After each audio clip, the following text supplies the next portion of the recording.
Okay, so I'm not going to make this one too long, but there has been a developing news story over the last few hours, which is sort of taken secondary place with all the other headlines going on. But I mean, with the Obama-Trump transition going on, but it's starting to get more attention sort of over the last hour.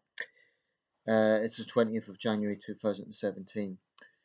So apparently, there's been a big disaster in central Tehran and high-rise building. As I understand it, it's the oldest in the city, has caught fire and collapsed. And sadly, at least 20 firefighters have been killed.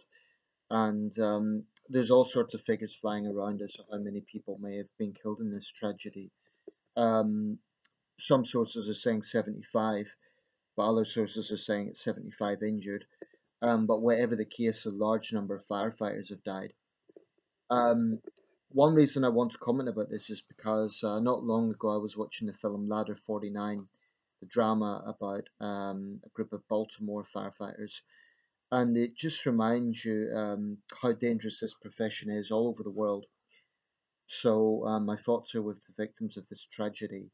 Um, Unfortunately, there are people already on comment sections trying to blame Israel and Mossad, which is just a lot of nonsense.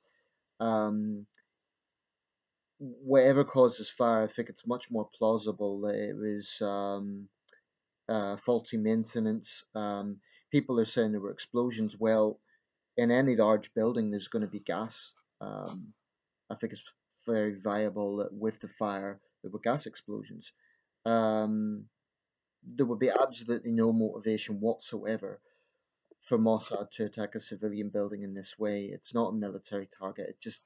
I just don't buy that at all. And I just think it is sad that there are people out there who will blame Israel for absolutely everything. I don't even want to talk about that, but I'm just mentioning it in passing. It's just sad that there are people hijacking this tragedy for for their politics, and it's pathetic. Um, they would do much better investing time thinking about those people who have perished and the bravery of the emergency services. Um, Also, another tragedy that's got very little attention, but it seems to be quite a big scale tragedy. Up to 30 people have died in northern Italy when an avalanche buried a village. I don't know why that's got so little attention, but up to 30 people have died. So that's another disaster. Anyway, really the reason I'm not uploading this is just sort of to remind people of just how brave the emergency services are. Apparently, firefighters were too distraught to talk to reporters. I don't blame them. They've lost up to 20 of their colleagues. So there you have it. It was the oldest high-rise building in Tehran, so I suspect that may be partly to do with it.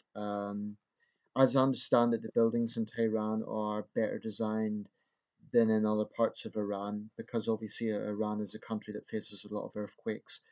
Um, but this came from a fire. I actually came across this report earlier, but I assumed it was from there was a big cinema fire in Iran in the late 70s, and it was actually an arson attack at that time, and I assumed that was just a report about that, so I hadn't realized this was today. So yeah, thoughts with all the victims of this tragedy. What I would say to people is, if you don't know what's happened, don't speculate. I don't know the cause of this fire, but people immediately jumping in and saying, "Oh, it was Israel, it was Mossad." Really, that says a lot to me about their mentality. That they would hijack a tragedy just to promote something that has zero basis in fact. I mean, they've no evidence for that whatsoever. Okay, there were explosions. That could be gas. I think in a building that size, it's very plausible that it would be gas. Just anyway, thoughts with all those caught up in this disaster, and let's never forget what the emergency services go through. They really are heroes.